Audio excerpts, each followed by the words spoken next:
He's been called a rock star, a patriot, a genocidal maniac, and a hero to our current president. But on this day in history, he would make a decision that would change America forever. On May 28, 1830, Andrew Jackson signed the Indian Removal Act. It's the 1800s, and white settlers are moving into the South. Why? Because they realized they could make money off the land. They could plant cotton and have access to the Mississippi River. But they ran into a problem. The lands they wanted were already occupied by Native Americans. So, what to do with the so-called Indian problem? Well, state governments started to draw up laws that took away Native control.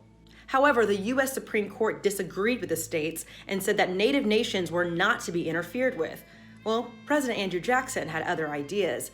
In his address to Congress, he argued that removal would allow white settlers to take profitable land and give the indigenous people the chance to cast off their savage habits and become an interesting, civilized, and Christian community. So on May 28, 1830, President Andrew Jackson signed the Indian Removal Act. The Indian Removal Act authorized the president to negotiate with indigenous tribes on the removal to lands west of the Mississippi in exchange for their lands in the South. But a key thing about this is that the negotiations were supposed to be voluntary and peaceful.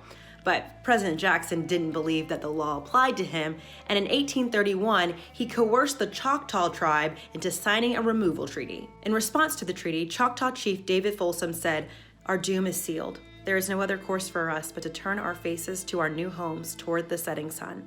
So in 1832, in the dead of winter, 15,000 Choctaw were marched west by the U.S. Army. With only one blanket for each family and little food to go around, 2,500 would never make it to their new home. Native removal would continue in waves. The Creek, Chickasaw, Seminole, and Cherokee all signed treaties believing that they were protecting their people, only to have those treaties broken. Over the next 10 years, over 60,000 indigenous people would make that march. Only 45,000 would survive.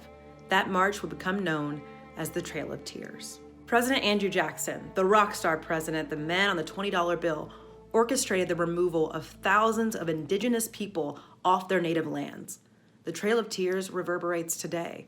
The Native Americans are still one of the most disenfranchised communities in the U.S. today. Corporations are still coveting their native lands. Food insecurity and education disparity are only exacerbated by federal laws, and indigenous women are assaulted and murdered at a disproportionately high rate. The pursuit of white supremacy has crafted American history.